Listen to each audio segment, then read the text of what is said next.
Welcome to Outer Space, International Arts and Class Struggle Podcast. On this week's show, the power of art movements from the street, an interview with Tatiana Minchoni from Brazil.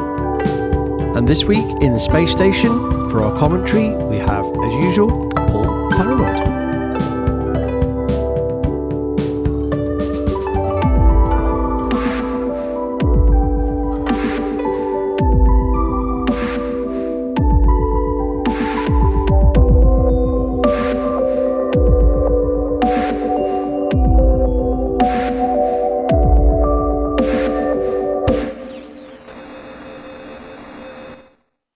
Hello, I'm Rob McDonald, and I'm the presenter of Outer Space International Arts and Class Struggle podcast. And today, my guest is Tatiana Minchoni. Minchoni, is that correct? Have I fucked it up in the first sentence? Hi, Tati, are you there? Have I said your name right? Yes, you said right. It's Tatiana Minchoni. Minchoni. Okay, I'm very sorry for that. I like I said before we started, I always get these things wrong. Anyway, so I call you Tati, though. Yeah, is that okay? Okay, so Tati, as I know you, you're Brazilian, and you study and you're into poetry stuff that we'll come on to talk to you about. But you're also a socialist and artist activist. So. In a quick way, that's who I think you are. Could you explain to our listeners a little bit more detail about who you actually are? Of course. Well, my name is Tatiana Minchoni. I'm a Brazilian woman, a socialist, feminist, and militant of the Brazilian section of the International Socialist Alternative. I work as a researcher, a social psychologist, and a professor. I'm also a poet under construction, and I'm part of a team of women that produces a literary festival on the periphery of San Pablo, and a lot of other things that I don't have to mention here. Great. Well, we're going to go into some of those things. Just before we do, I ask you another question. A poet in construction. That's an interesting way of putting it. What does that mean? Does that mean like you're working on being a poet, or you? What does that mean? A poet in construction? Yes, that's it. Because most part of my life, I thought that I couldn't create art. But after I decided to study on psychology, the relations between psychology and art, I find out that everybody can create. We just need to study, to make researches in things that we think it's important. So I got some courses. I try to write, but it's not so fluid for me. So I just say that I'm still yes. Okay, it's interesting. I think how people approach their artistic process and how they talk about it is one of the things we like to do with the guests, because everybody's a little bit different about how they think about those things. So the first question I want to ask you is to give our listeners a bit of a background, because we're an English language podcast and a lot of people wouldn't know necessarily too much about what's going on in Latin America and Brazil. And so I wouldn't mind if you could just give us a bit of an explanation of the situation facing artists in general in Brazil today. How would you say the situation is? First, I'd like to say that one of our big struggles in Brazil is also for the access to arts in general. Like other countries, here in Brazil, we have an institutional circuit of arts that is restricted for those who can pay. So the museums, theater, movie theater, concerts are in general really expensive. So it's a small part of the population that can access it. On the other hand, we also have a parallel, I should say, a parallel circuit of art and culture, and produced by the Brazilian people on the streets, such as graffiti, poetry, concerts, and other expressions of popular culture that people can access on public spaces. These initiatives starts from an imminent need of the people to express themselves artistically, to show that arts are produced far beyond this commercial institutional circuit. And this leads to another great struggle in Brazil, that is the possibility that art and culture workers can live off the product of their work. Most culture and art workers cannot survive only with their arts. So they have to do another things, get employed in several jobs, and when they have a free time, they make the artistic work. And a lot of artist workers are trying to survive, and that depends on having money for that, which comes from public fundings or cultural foundations of some private companies. And but culture and art are also under constant attack here in Brazil, especially in the last period with the advance of the extreme right, the religious fundamentalists who wants to censor artistic production, um, the policies of Bolsonaro, and also with neoliberal policies that is cutting a lot of public fundings who are designated to the artists. So the situation of these workers worsened even more during the pandemic, um, as the arts are not considered essential services, even though they played a fundamental role for all people during the period of isolation. We saw a lot of artists making their work, playing some music, doing poetry, and making a lot of concerts at home. We call here like this, concerts at home, poetry at home, to talk about these productions during the isolation. But most of them were not. They don't receive money for that. A lot of this was like a volunteer work. So this is some things that we are facing in Brazil recently. It's not the total situation, but some elements to know how the situation is here right now. Yeah, that's interesting. I mean, what you say there about the official art, the museums and those things being out of the financial reach of most ordinary people. And I mean, we have to also recognize, I think, that there's a lot of poverty in Brazil, in compared to some, other countries, let's put it that way. So that access to art is denied, and also I think the interesting thing you said there about people, and I think this is across the world, that artists have to take second, third, and other jobs, to actually make a living out of your art, even if you're extremely talented, is a very, very hard thing to do. But I think the thing, that struck me about what you were saying there a little bit was about how, maybe people create art on the streets and this kind of stuff. And I mean, maybe at the moment with the pandemic, that's not as common. But I know that you're into is it Sarau movement? Sarau. Sarau, Ostia. It's hard for you to say Sarau. Okay, yeah, Sarau.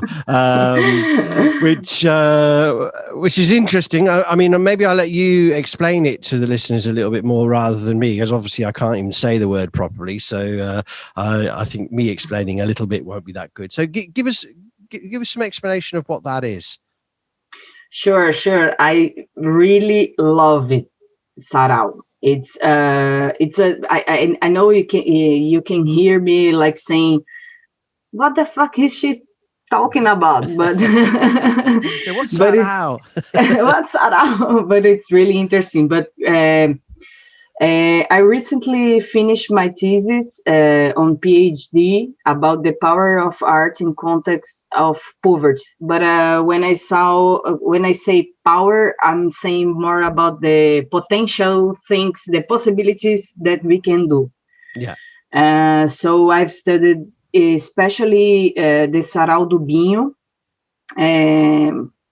For you, just don't think that it's one word. Binho is the name of the poet who created this Okay. Sarau with his life mate Suzy. Okay. Binho is like a contracted word of Robinson. Okay. So we say it Robinho, so it's Sarau do Binho. Okay. But first, to tell you about Sarau do Binho, I need to tell you a little bit about the context so you can understand the importance of the Sarau. Okay. All the cities in Brazil have historically been constructed in a socially, especially spatially and racially segregated manner. And Okay. this has very concrete effects on people's lives today. When I talk about segregation, I'm saying that on the central areas, we have more public services, cultural equipments, the mobility is better. It's the richest part of the city. In contrast with that, what I call the periphery are intentionally precarious areas where there is a high population density and the limited presence of the state in terms of guaranteeing the minimum conditions for the local populations to live. Hmm. And at the same time, we have a lot of lots of policial violence. So when I talk here about the periphery of São Paulo, São Paulo is the city that I live in where the Sarau do Binho happens. So when I talk about the periphery of São Paulo, for example, I'm talking about the territory where the working class lives, especially those who are in the worst jobs today, that it's the informality, don't have any guarantee like a working class. That is indeed the black people, and that have a really big relation with our history of the esclavitude and all this stuff. Hmm. Despite all this, it's exactly on the peripheries that we see the birth of extremely important artistic expressions such Hmm. as samba. And here I will talk about the sarau. Okay. So you said that in Brazil we have a lot of poverty, but actually we have like an abysmal context of social inequality. Right. So it's Uh, a big divide between one section and another. I mean, maybe yes, people would know about, say, the film City of God. I think is that set in San Pablo? You know, yeah, that kind of image of Brazil, but of course it's not like that. There's a lot of wealth as well. But we're talking here about these is it favelas? The areas. favelas. Favelas. I'm gonna have to do some work on my Portuguese. It's good job. Okay, so that's a bit of. Please continue to explain them. Okay, so in this context of social inequality, there are a few public cultural services like libraries, theaters, cultural houses, halls, exhibition spaces in the periphery to supply the demand of the people living there. Like I said before, there's a lot of people living at the same place. Hmm. So in this scenario, Sarau do Binho was created for free human expression through artistic language about 20 years ago. It's like we say it's a meeting space in which poetry has a central role, but where there is also theatrical, musical, circus, dance, and audiovisual exhibitions, among others expressions.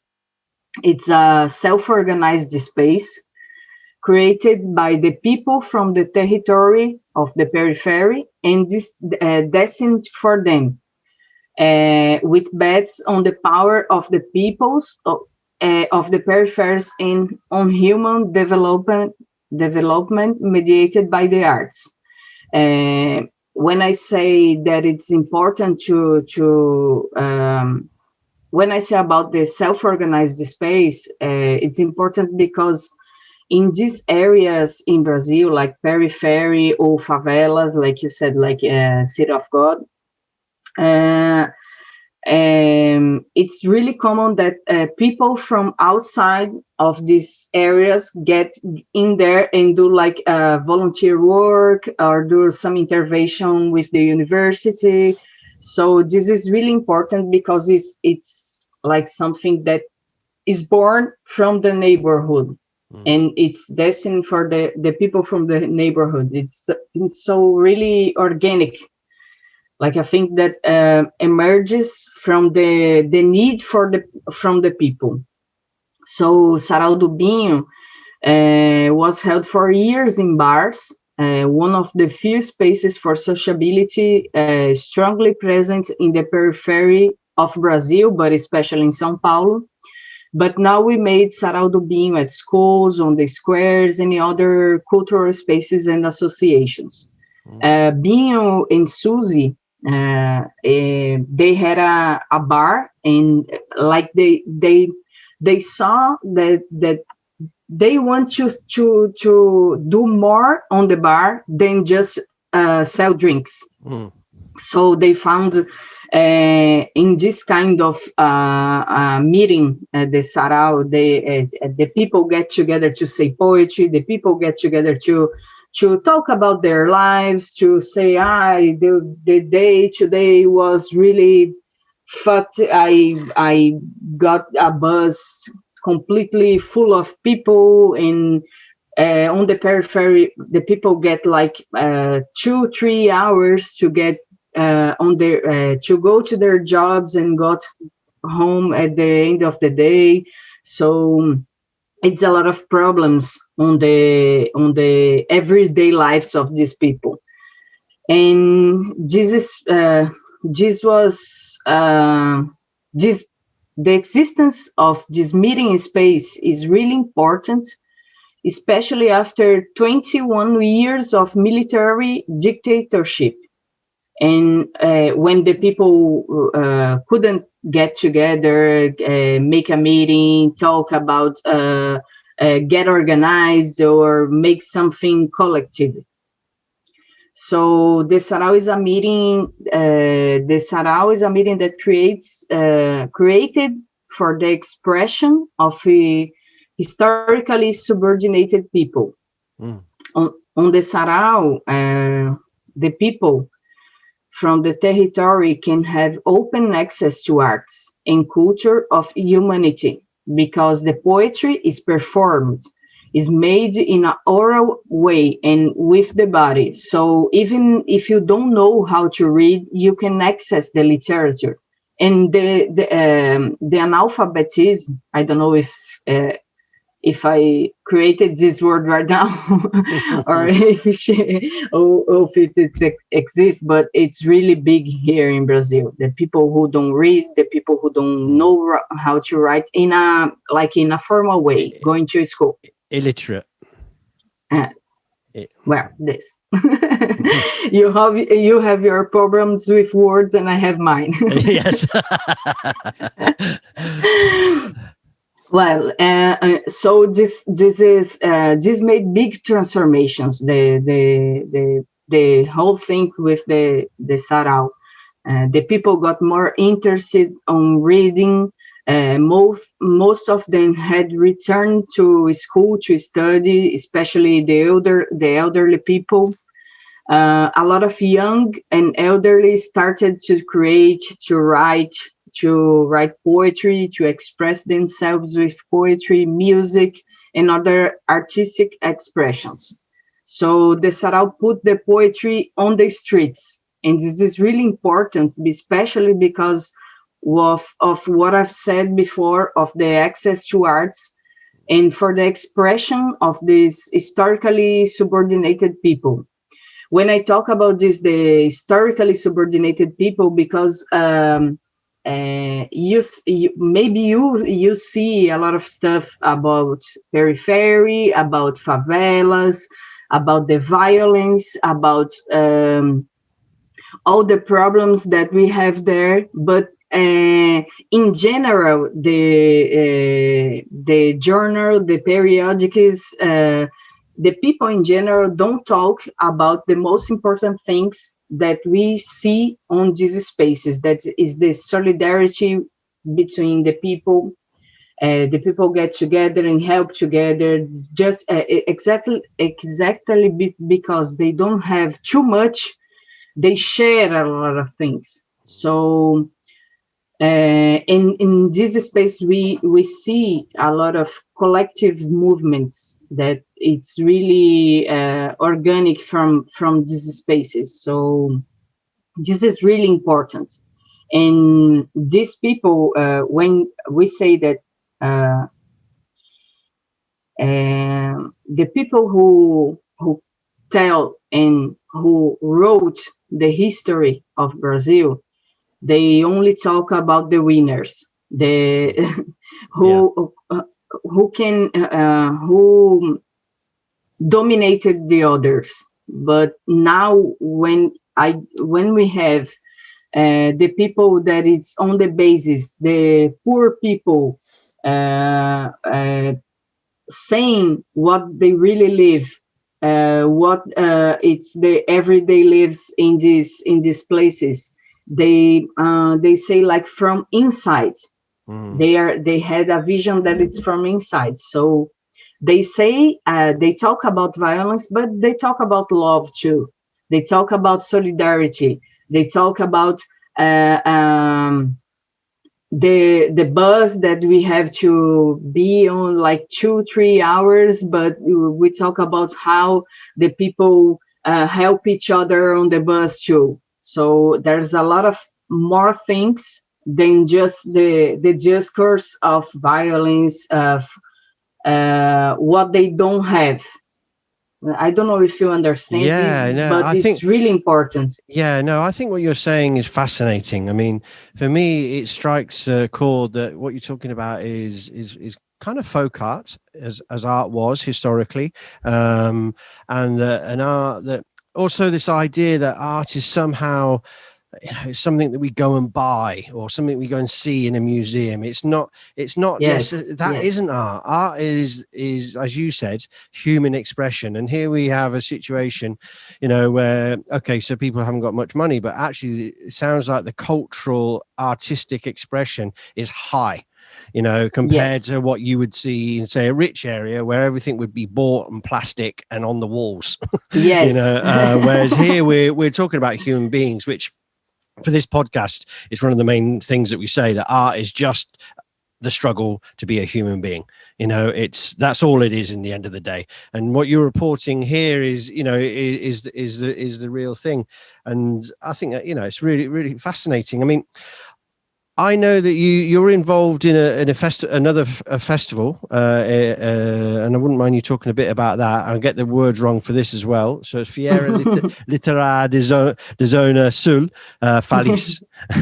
That's pretty shit. Isso, é Feira Literária da Zona Sul, Which FELIZS. is a literary fair in the south of happiness. Yes. I mean, I can translate it, I just can't say it. So, I mean, what I'm interested in, I mean, I think this is extended from what you've just said, really. But could you explain a little bit about this festival that you're part of, and how that works with the community and this struggle of life that you're talking about? Of course. First, I'd like to tell you, everybody that is listening to us, to look at it, to try Sarau. to see videos on YouTube, on Facebook, about the Sarau do Binho. We have pages on We'll put some Facebook. links in the Okay. we'll put some links in the description, and people can go and find it and experience and see it. Yes, and we have a channel from the literary festival also, that you can see it with your own eyes. Okay, yeah, Even if you don't know everything that we are talking about, because we don't have the translation yet, but you can see the images, the expression in images of the people. okay, So I cool. think That would you be excellent. can. I think it's important because obviously this is an audio experience. We're talking about something, but Yes. people should go. I'll definitely put it in the links, and people should go and get a feel, from what it is we're actually talking about and the importance and the power of it. So this festival you do is connected in some way to this movement, then, is it? Yes, the Feliz. Feliz is like happy, Yeah. but it's the name of the literary festival, that it's the South Zone Literary Festival. Mhm. So the Feliz is really connected with the literary scene in Brazil in general, especially in the periphery, but it's not restricted to this place. Uh, like I said, the Feliz is produced collectively by a team of women. All of us work with education, culture, and social work on the periphery of São Paulo, especially in the south of the city, in neighborhoods called, I'm gonna say now the names of the neighborhoods. Cool. Campo Limpo, Capão Redondo, Jardim São Luís, Jardim Ângela. These areas have the characteristics that I've said before, about the density of the population, the violence, and a lot of artistic expressions. So all the activities are directed to the territory that's why it's called in English the South Zone Literary Festival. The Feliz has been realized annually since 2015, and every year we choose a person to be honored. In general, someone who has relevance to the history of the territory, whether in education or culture. So we have some people like Raquel Trindade, Marcos Pezão, some people that it's really important to the territory. In general, we have 12 days of activities, which take place in neighborhoods on the southern of periphery of São Paulo, in places like schools, public schools, community associations, independent cultural spaces, in public squares. This year, we had to do everything online. So all the programmation, we made it online. It's everything. It's on the YouTube channel and YouTube, Facebook. So the activities developed during all these days are saraus, concerts, literary conversations. That we say it like literary conversations because the people we choose 3 or 4 people to talk about literature, the creating process, how they made it, why they made it, and we get a lot of people together in asking questions how it's this process. We also have poetic interventions, performance, conversations with authors, especially the authors from the periphery. And this is really important because when we get an author from the periphery and put him in a school with young people to talk about the process, the creative process. These young people can get identified with this author because they share the same reality. So it's different when we are like reading Luis de Camões, that it's too far from our reality, and when we read something that it's from my neighborhood, so it's more close to them.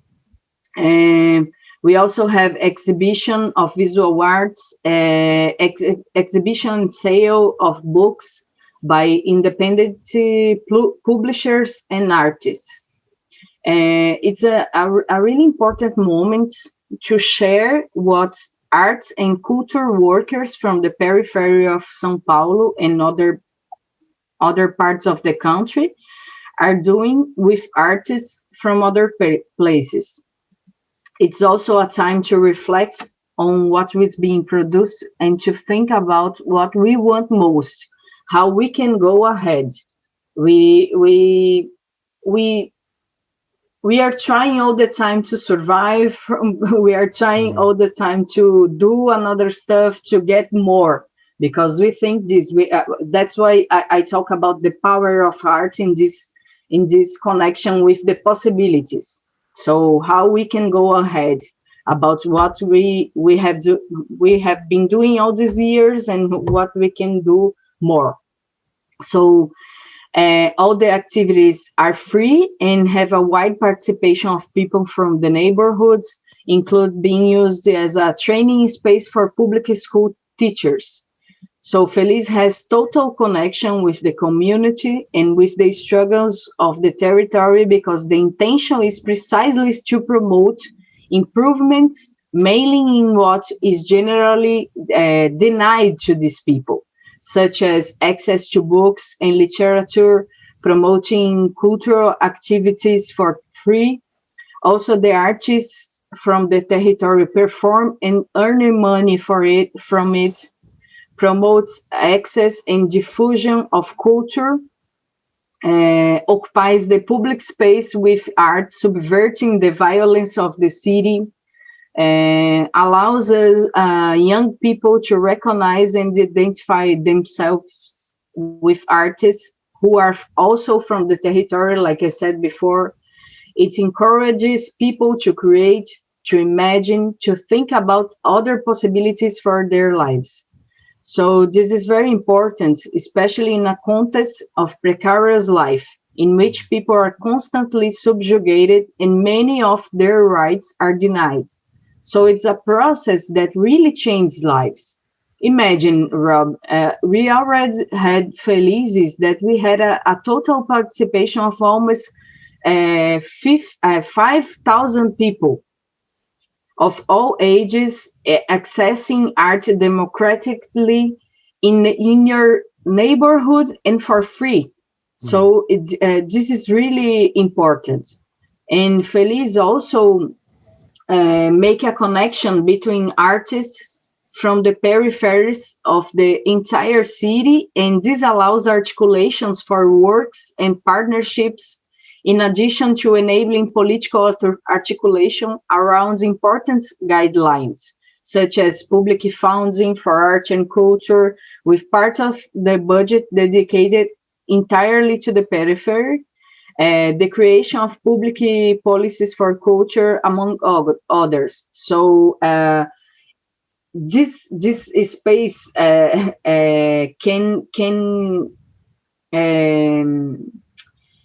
the artist workers get the chance to get together and to organize, to get organized, because it's a place that they can talk, they can share how they're working, how are the conditions of working, and what they can do it together. So we have included, I don't know how to say, it's like a forum or Forum.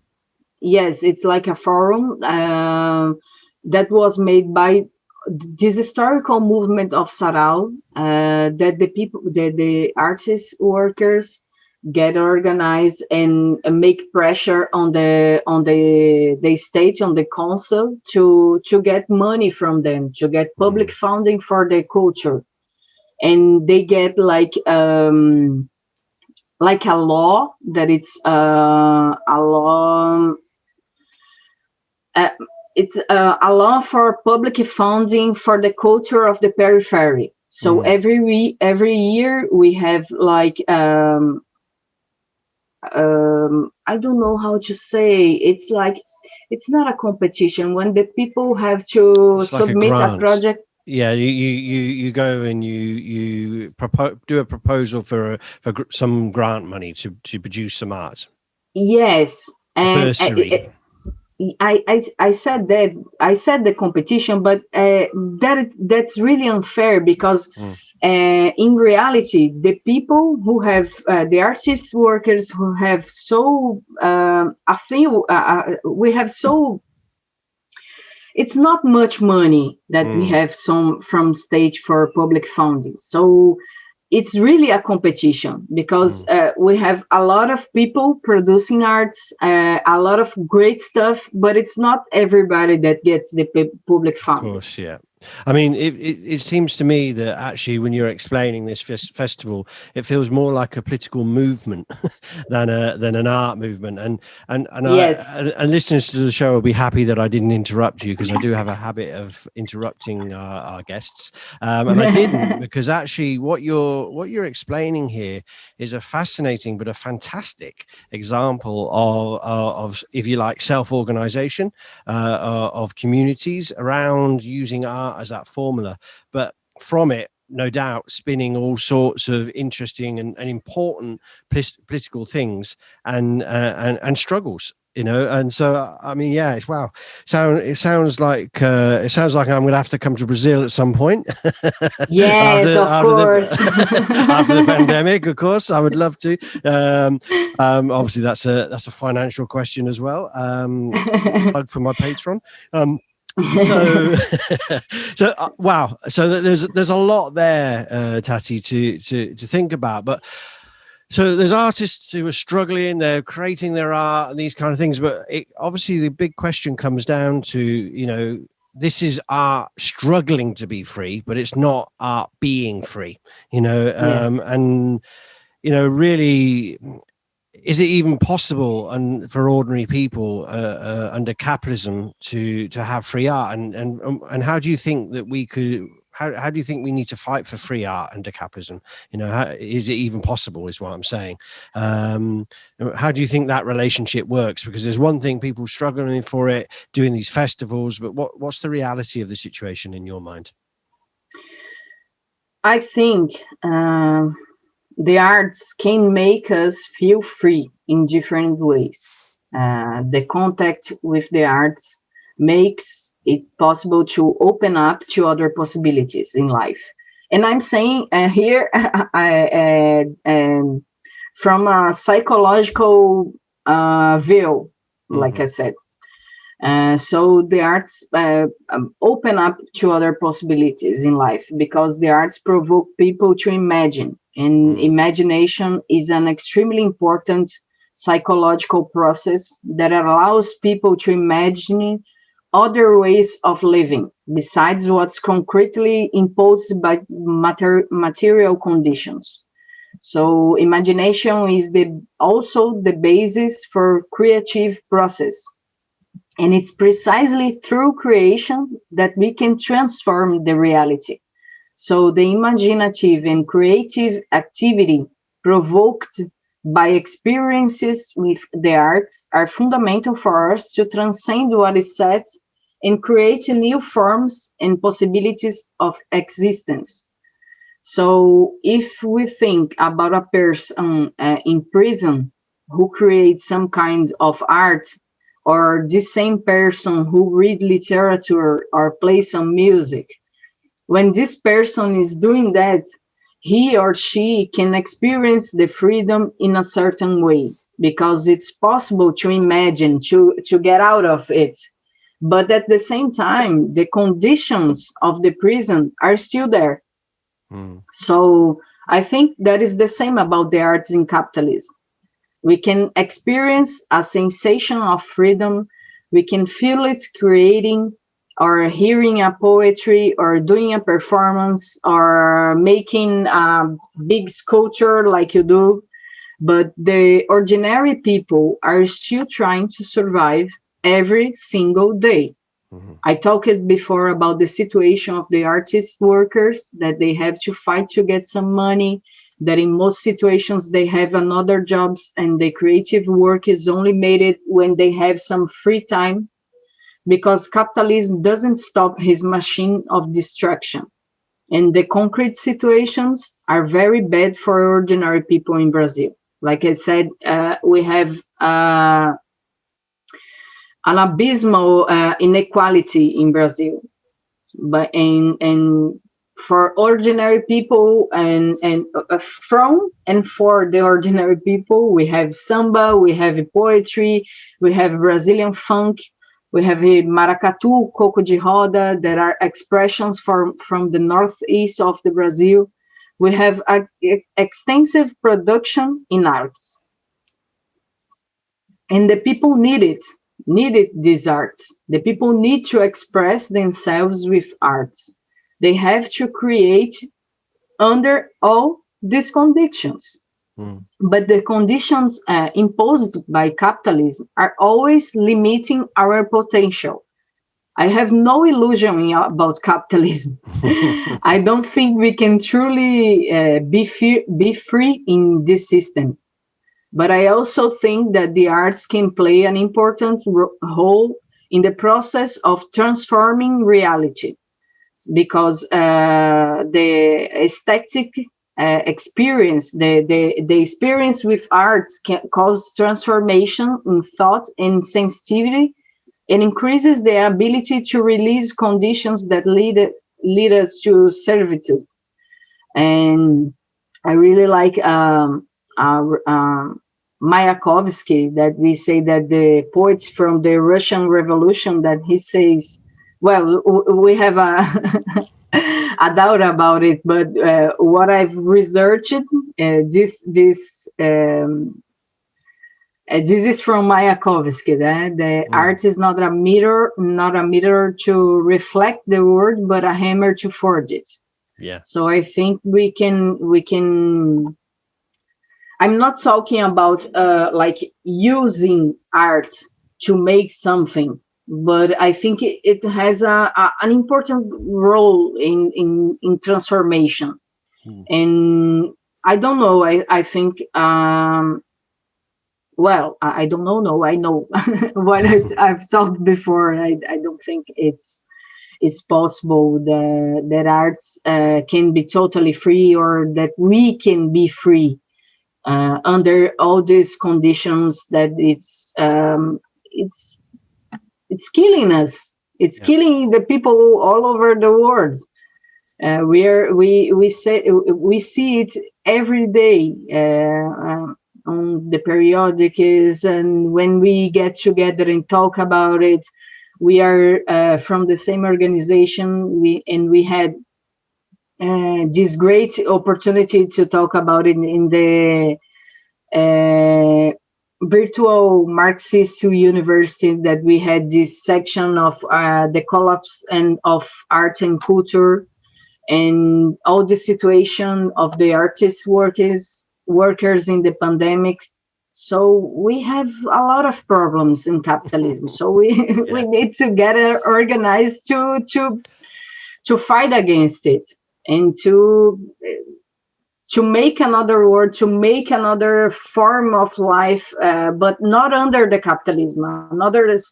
Another possibility, a socialist world, where we can express themselves with all the potential we have, like a human being. We can always be more, and the arts help us to develop ourselves in that. Wonderful, Tati. I mean, this podcast is about trying to create a picture from different places about how artists organize. What should we do? And I think your contribution today has given us a very important part of that, how actually politics and art are one and struggle are one and the same thing, and this idea of freedom, the idea of changing society. And I think you've outlaid really wonderfully in the interview that. So I really thank you for coming on the show. We'll definitely get you back later on. We'll get you back. I mean, there's many things going on in Brazil that we could talk about. I think this is an important, first step in our discussion. We're definitely going to get you back to talk about other things that are going on. So thank you very much. And I'll speak to you soon. Okay. So thank you. I'm really happy to talk about it. Every place that I can talk about Sarau, about the FELIZS, I will talk about it because it's really, really wonderful.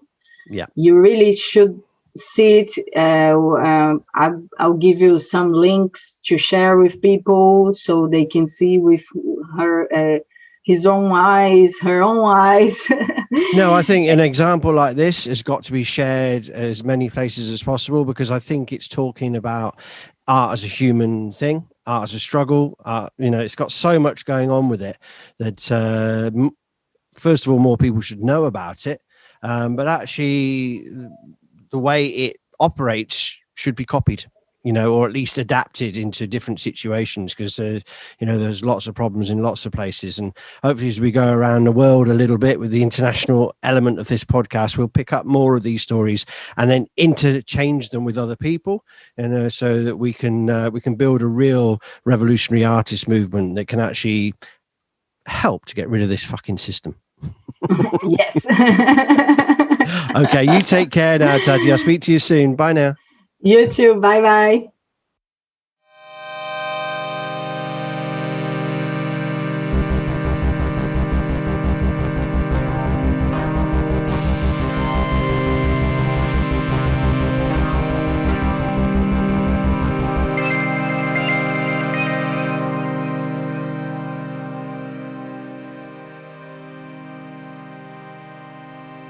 Okay, let's make our way up to the space station and see if we can find Mr. Paul Paranoid. Are you there, Paul? Hello, Rob. Hearing you loud and clear. Over. Nice one, fella. How you getting on? All right. Okay. Planet Earth is blue, and there's nothing I can do. Okay, then. So what did you think about the interview with Tati then? Well, I obviously really enjoyed that. She's a very vivid personality. Lots to.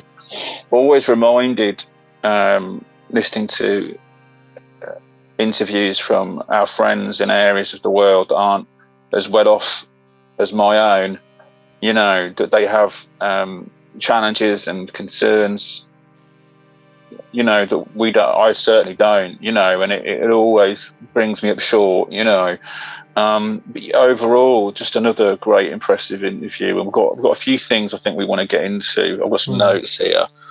How about you? How did you find it? Yeah, I found it very, very interesting, because I mean, for me, it touched on a whole number of points that, where art best emerges from, why art exists in the first place. I think one of the things at the top of the interview that she talked about was the fact that, if you like, the traditional arts circuit of cinemas and exhibitions and museums and these kind of things is out of the reach of most ordinary people, people who live on the periphery. And I think, the large part of this interview is about the people who live on the, if you like, the suburbs of San Pablo, which are very poor, and how the power of art emerges from there as a social and political and creative response to the situation. As we often say on this show, about how people find their humanity. So yeah, I found it. I really love Tati as well. I think she's got, like you say, she comes across really well and knows her subject. She's impressive. And also, something that's come up in our conversations before, I've got written down here, I think you might have said it before, art doesn't mean money. And it's almost like like sometimes it feels like they're charging us for oxygen. you know? Yes, yeah. I mean, I think it's a really tricky one, isn't it? Art and money. I mean, because on the one hand, we should be paid, and artists there aren't, and artists everywhere aren't, and we're super exploited because of our creativity. And then if you take it in the wider question that all things are really artistic, then we're super exploited by capitalism anyway, you know, in terms of our labor and these kind of questions. But here what we've got is not only artists not being paid, but money sometimes being a barrier between the general public and art. So it's kind of like a double bind. It's like, well, we're not going to pay anybody properly, and certainly not people that aren't already in the establishment, in the established sort of like branded idea of what's acceptable art for the general public. And on top of that, poor people can't access the art that is branded. Well, so I think it's just we're dealing with at least two different cultures that sometimes run a bit parallel to each other, but actually are chalk and cheese, aren't they? You know, the art industry of the super rich, then the generalized sort of art industry, and then what Tati's talking about is, you know, if want of a better word, art from the people, from below. You know, I mean, I think that's what was really fascinating about the Sarau movement she was talking about.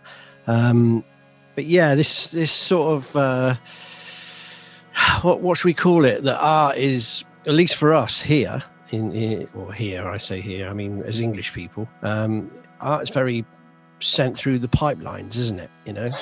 Yeah, I was thinking about this, and I was thinking about the fact that, I mean, you and I, we're both products of the late 70s and 80s as far as our formative years are concerned, and, you know, both childhood and then adolescence. And I remember like feeling like, this is the BBC, and like, you know, everything that was like, you know, everything the BBC, if it was on TV, it was real.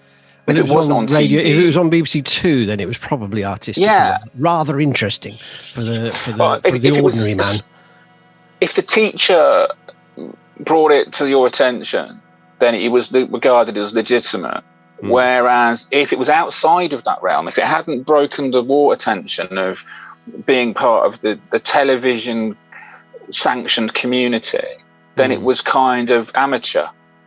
Yeah, we're sort of talking here a bit like, I mean, obviously Tati's given us a real insight, but we're talking here about our response to that, and that is the response. That is, we've often got a plastic culture. Something that's, you know, sugar coated and put out there for us to swallow, whereas what she's talking about, you know, seems like like you were saying, it's like oxygen, you know, the necessity. It's a necessity to find a creative way of putting thoughts and ideas together. Is that kind of what you mean? Well, I got the image of when she was talking, I got the image of like, because she talked eloquently about how the art is being actually generated by people in the community for people in the community. And it reminded me of going to like a farmer's market and where there's locally grown produce. And I thought, yes, why shouldn't art be like that?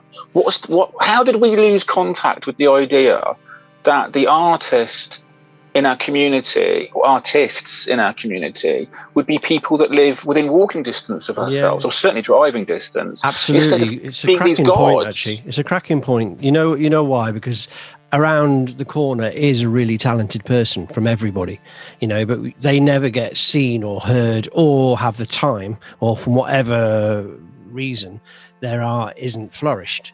There's a kind of disdain almost around. Yeah, local. It's almost like they're a failure because they're not on TV. Yeah, or they're not mainstream. They're not making their living. And I think it is. Yeah, I think. I mean, there's a flip side to that, isn't there? That we're dealing. What Tati's talking about is an arts movement that is grown on the peripheries of the poor, you know, the poor areas of massive cities of a poorer country, and they are potentially more in touch than what we are. I mean, maybe that's what we're saying. I think there's more to it than that, though, because I think that this does exist here, but it's been drowned a little bit, whereas it's not allowed to be born, you know. So it's almost like the capitalist culture of how it wants to be, it can't, and so there's an element of crisis about it, I suppose. But I think the bottom line is that the individual isn't really given much time and respect. And like you say about this art movement, it does feel that she's talking about the poetry one. It does feel that it's poetry to express the feelings of what the people face. I mean, she talks about this, people traveling 2-3 hours, on to get to work every day, and you're looking at 5 hours travel there a day on top of probably low pay, etc. And then where do you do your art? And then this idea of this poetry, which is based in bars and on street corners, and it's people talking about their lives. It's so exciting. I mean, I thought of the Beats in the 40s and 50s, who, no doubt about it, I think were in a much more privileged position than what we're hearing about here. But the vitality of it, the feeling that people would assemble to hear each other talk about their experience, I think perhaps isn't what we're talking about here really the very root of artistic expression. And I mean, we're talking about poetry, but we're actually talking about things like rap and even gospel and singing and it's kind of free. I mean, it's not kind of free, it is free. I mean, I write a lot of poetry and I don't give it to nobody. It's actually a bit of a lethargic thing that I do it for in the main. But I think poetry itself is one of the core, language, obviously, but they can't really charge people for that, can they? I mean, they obviously could get the people who are better at it to charge to come in through the door, through the gate, if you like, where they make money from it. There's an ethic of gifting. There's people that have the power to express their and other people's experience. It's become a food of their culture, and they're gifting it to one another. And we'll come back to the farmer's market analogy, and there's a beauty in it. And I felt, this is probably an indulgence of mine, but I felt a little bit kind of shamed in a way, because I could tell that Tati's in a situation that's quite close to the line. They're quite close to ground level. It's tough, the situation over there. And we've been through our struggles trying to get our, and it feels like our struggles, and they felt pretty difficult. Do you remember the things that we tried to achieve in our youth, and yet these people are writing about poverty, they're writing about police brutality, they're writing about oppression, they're writing about political oppression, they're writing about hopelessness in a financial despair and stuff, and street level concerns, and like basically, it made me feel a little spoilt, because this is tough stuff. This world that they're in, it's almost like one of those futuristic dystopias you sort of like see in movies like Judge Dredd. Yeah, I mean, I think you know what I mean? I do know what you mean. I think things are relative. I mean, sure. And we're talking about something we don't really know much about. But I think this sort of crushing of people's humanity happens in a million different ways. But I think, I think what I found inspirational about the storyline of what Tati was telling us was that it was a way of people communicating. It was a way of people organizing. She talked about the literature festival that she's involved in, the importance of that work in political change, how that must be aiding to political organization, so that it's almost like this is real culture, whether it's from a poverty situation or whether it's from a slightly more affluent situation. This is the message, isn't it, that art has the ability to organize, or at least to frame our cultural despair, and however capitalism deals you that, then art finds a way. It's a bit like water finds the cracks, and a response of humanity will always be there. And for me, that's the kind of message I was pulling from it. Would you what do you think? Is that about right? I've just written down the immense pressure that's created a diamond.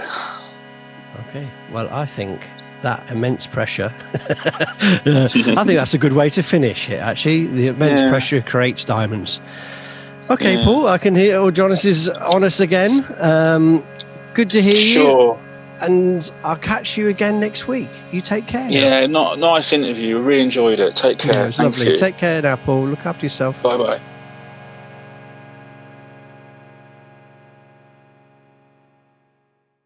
Thank you for listening to this week's episode of our podcast, and I hope you liked the interview with Tati.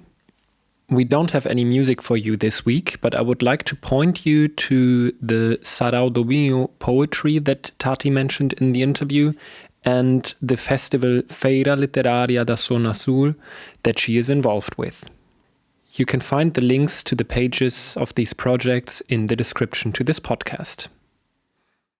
Finally, if you like what we are doing and want to support us, please consider donating to the podcast through our website.